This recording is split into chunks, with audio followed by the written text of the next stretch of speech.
ക്ഷേത്രത്തിനുള്ളിലെ കാണിക്കവഞ്ചി കുത്തിത്തുറന്ന മോഷണം. കരവാളൂർ മാത്ര ആയിരവള്ളി ക്ഷേത്രത്തിലെ കാണിക്കവഞ്ചികളാണ് കഴിഞ്ഞ ദിവസം രാത്രി അപഹരിക്കപ്പെട്ടത്. ക്ഷേത്രത്തിൻ്റെ ശ്രീകോവിലിനുള്ളിലാണ് കാണിക്കവഞ്ചികൾ സൂക്ഷിച്ചിരുന്നത്. ശ്രീകോവിലിന് ചുറ്റും ഇഴികളായതിനാൽ ഇതിനുള്ളിലൂടെ കൈകടത്തിയാണ് കാണിക്കവഞ്ചികൾ പൊട്ടിച്ച പണം അപഹരിച്ചിരിക്കുന്നത്. രാത്രിയിൽ പെയ്ത ശക്തമായ മഴ കാരണം പ്രദേശത്ത് കറണ്ട് ഉണ്ടായിരുന്നില്ല.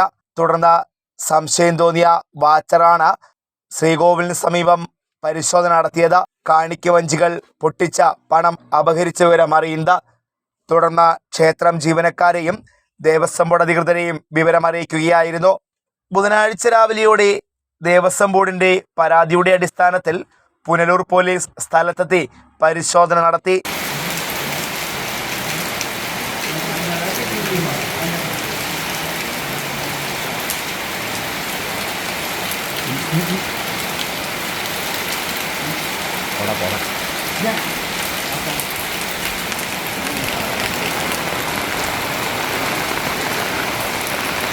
ഇങ്ങനെ ആയിരിക്കാനാ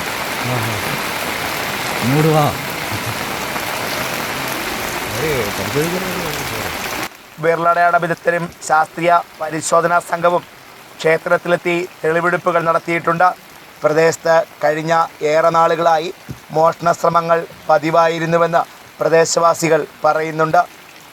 ഏകദേശം 10,000-ഓളം രൂപ 3 കാണിക്കവഞ്ചികളിൽ നിന്നും നഷ്ടപ്പെട്ടിട്ടുണ്ടെന്നും ക്ഷേത്ര ഉപദേശക സമിതി പറയുന്നു. Fox TV news bureau, Punalur.